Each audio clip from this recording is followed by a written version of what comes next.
Problem of the week for this week. We took a bit of a break, so we're making up for it with a novel of a problem here.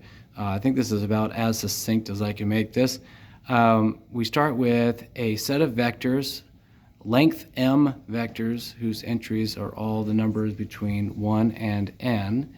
And we say that one vector is in the k neighborhood of the other vector if the entries satisfy this certain condition. So the VI entries must be less than or equal to the WI entries, but they can't be less by too much. So there must be a gap of at most k. So we're thinking of these vectors as points on a grid, and to say you're in a certain neighborhood means you're not too far away. The V is not too far away from W in any one of these m dimensions.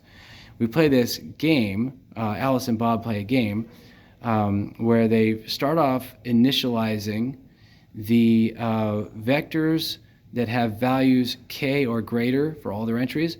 All of those vectors get initialized as 1.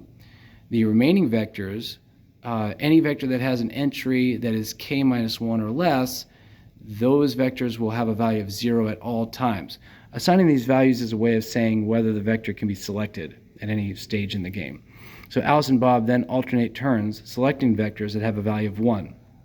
If they do that, they must change that value to a 0, so it can't be selected in the next turn.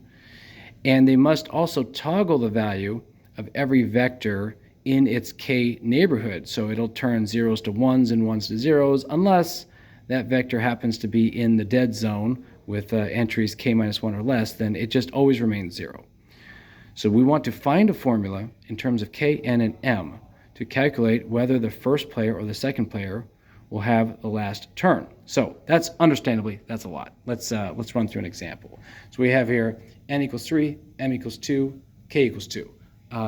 N being 3 means I have 3 numbers, 1, 2, and 3 to select for the entries. M is the dimension, 2, and k is sort of like the size of the neighborhood. So I wind up with these 3 by 3 grids. This would be what the 1, 1, 1, 2, 1, 3 vector, 2, 1, 2, 2, 2, 3 vector, 3, 1, 3, 2, 3, 3 vector.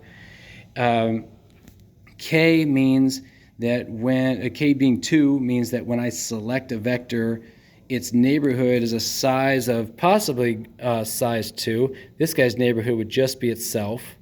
Well, I guess actually the neighborhood would be this, but then when I go to select it, only this guy would switch because these zeros are always going to remain 0. So let's just follow a game from start to finish. Let's say Alice picks this guy here. It's 1, so it's selectable. She picks it, turns it to a 0. These things remain 0, right? So we get to this stage.